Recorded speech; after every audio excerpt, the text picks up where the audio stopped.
우리가 낸드 플래시하고 디램하고는 구조적인 차이가 좀 있습니다.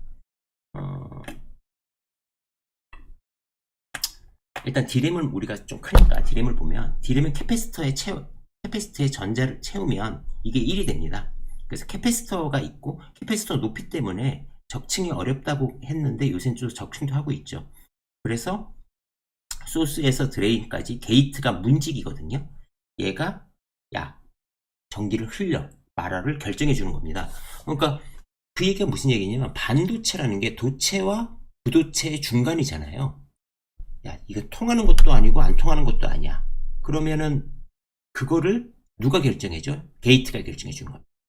게이트가 전자를 갖다가 보내. 그러면 소스에서 드레인으로 전자가 이동하게 되는 거고 게이트가 막으면 이동하지 않습니다.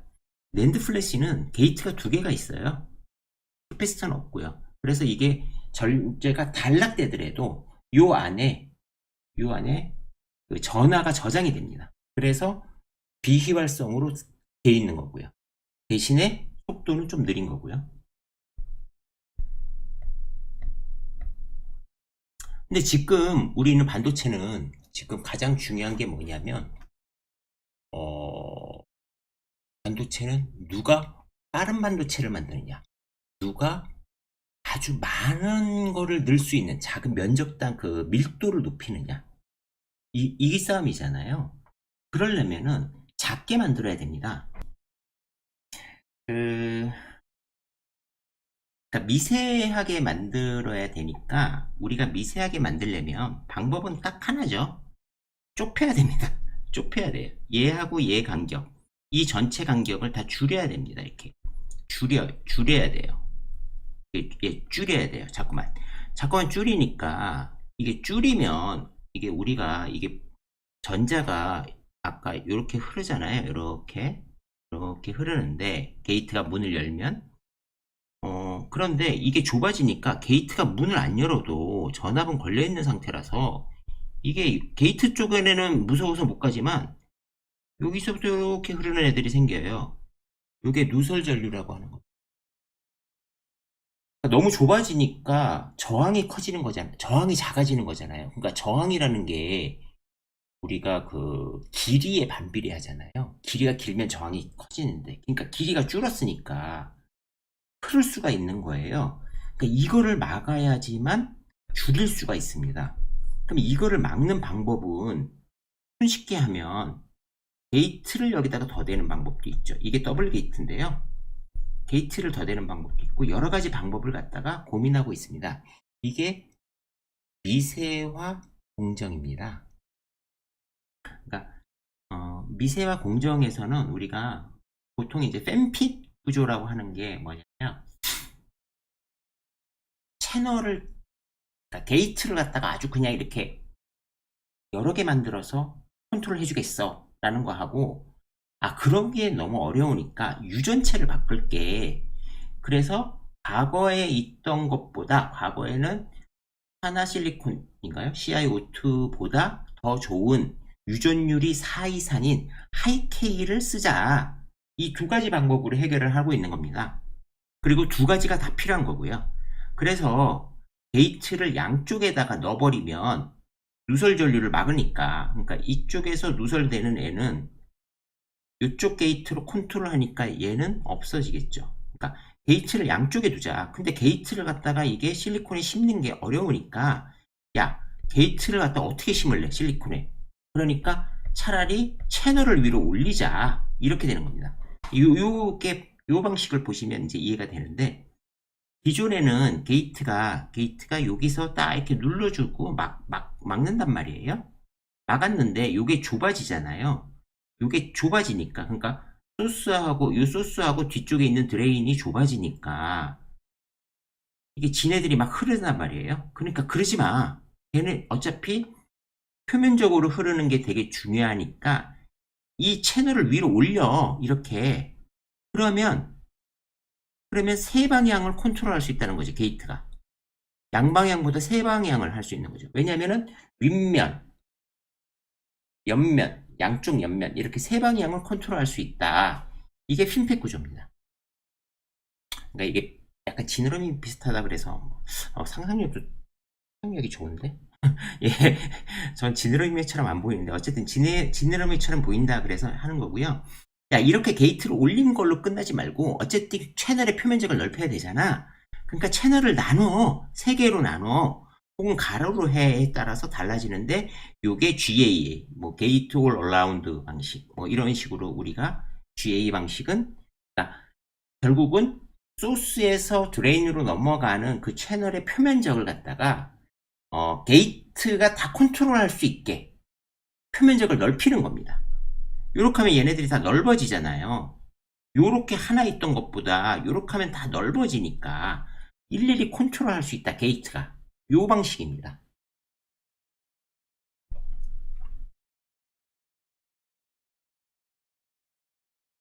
저항은 길이에 비례하니까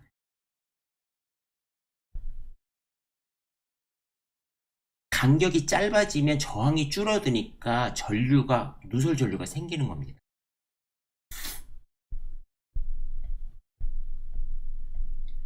그래서 우리가 뭐 여러 가지 방식으로 이제 뭐 하는데 결국은 삼성에서 하겠다고 하는 게 앞으로 뭐 3나노는 뭐 GAA 방식, 게이트 올 어라운드 방식으로 하겠다. 그러니까 드레인과 소스의 채널을 갖다가 게이트하고 표면적을 많이 접촉시키는 방법으로 가겠다라는 방식입니다. 그러면서 유전체를 바꾸겠다. 하이케이로 하겠다. 이겁니다.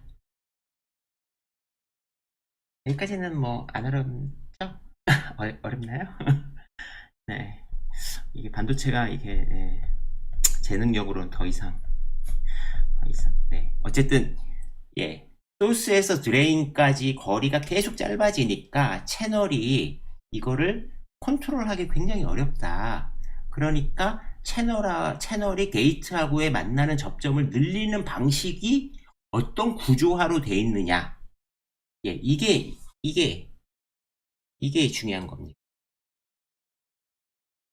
그리고 우리가 이제 막 요새 DDR5 얘기 많이 하잖아요. DDR을 딱 보면 제가 뭔 얘기를 하는지 아실 겁니다. DDR, DDR2, DDR3, DDR4, DDR5까지 넘어가는 과정에서 보면 동작 전원이 2.5V에서 지금 1.8V, 1.5V, 1.2V로 떨어지고 있고요. 스피드는 더 많아지고 있습니다. 그러니까 반도체는 이 숫자만 보면 다 안 되니까요. 야, 이거 성능 개선되고 있네. 예. 밀도는요, 128, 256, 1기가, 4GB. 4기가 비트죠, 비트. 네. 소문자는 비트, 뭐, 대문자는 바이트, 뭐, 이런데. 어쨌든, 뭐, 기가니까 10의 구승. 옛날에는 126메가니까 10의 6승이었잖아요. 이젠 기가로 올라가는 거죠. 굉장히 빠르게 메모리 공간이 덴서티가 커지고 스피드는 빨라지고 있고 동작 전원은 떨어지고 있는 겁니다.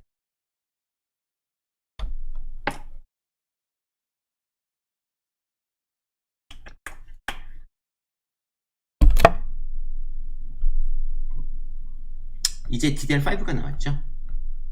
DDR5가 나와서 DDR5 램이 이제 막 나가니까 내년부터는 올라간다 뭐 이러는데 DDR5부터 되게 재밌는 게 하나 들어와요. 뭐냐 하면 이게 다이는 하나의 칩 사이즈고 ECC, 에라 코렉션 코드가 들어갔습니다. 에라 코렉션 코드가 들어갔는데 다이 페널티가 발생해? 야, 무슨 다이가 벌을 받아? 이 부분이 굉장히 재밌습니다. 주민등록번호 우리가 뒷자리가 쭉 있잖아요. 주민등록번호 자리 중에서 한 자리는 정보를 담고 있는 게 아니라 그 주민번호가 오류인지 아닌지를 판별하는 숫자인 건 아시나요? 디지털 데이터는 굉장히 재밌습니다. 왜냐면 011, 01, 01, 001의 반복이잖아요. 이게 무슨 얘기냐면 내가 뒤에다가 0이 이 숫자 중에 0이 하나 둘 셋 넷 다 6개야. 라는 정보만 더 넣어주면 0이 7개가 들어오면 그리고 그 위치까지만 표시된다면 에러를 잡을 수 있습니다. 그러니까 얘가 내가 뒤에다 무슨 에러 코드를 달았는데 달아서 보니까 야 0이 하나 둘 셋 넷 5개가 와야 되는데 얘가 1로 왔어. 너 에러야. 그러면 이진법이잖아요. 0 아니면 1이잖아요. 어느 위치가 틀렸는지 뒤에서 정보만 넣어주면 얘는 정보를 수정할 수 있어요. 0일이니까. 그러니까 무슨 얘기냐면 굉장히 좋아지는데, 그러니까 데이터의 안정성이 굉장히 좋아지죠. 에러 코렉션을 넣었으니까. 하지만 에러 코렉션을 넣은 만큼 데이터를 넣을 수 있는 공간이 줄어드는 거죠. 네, 체크성 같은 겁니다.